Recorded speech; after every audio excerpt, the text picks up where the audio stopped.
2 பாட்டு விட்டாங்க. ரஜினி சாருடைய ரெஃபரன்ஸ் இல்லங்கும்போது பூரா பேரும் கொந்தளிச்சு கிடந்தாங்க. ஒரே ஒரு சாங் அரங்கம் அதிரட்டுமே அப்படின்னு சொல்லிட்டு விட்டாங்க. உண்மையிலுமே அதிருதா? விசிறு பறக்கட்டுமே பார்த்தீங்கல்ல.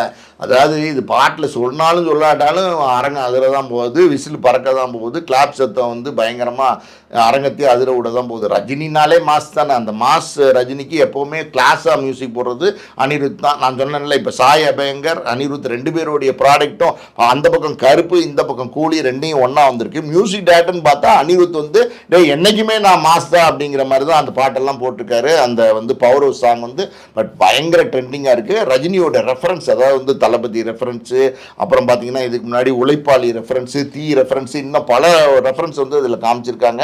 பார்க்குறதுக்கே ரொம்ப மாசாக இருக்குது. ஒவ்வொரு ஸ்டில்லாக கட் பண்ணி போகிறாங்க. சும்மா எல்லா இடத்துலையுமே ரஜினி வந்து பட்டை கலப்புற மாதிரி ஒரு மூமெண்ட்ஸில் இருக்கார். ரஜினி ரசிகர்களுக்கு வந்து நிச்சயமாக அது ஒரு பெரிய ட்ரீட்டாக இருக்கும்.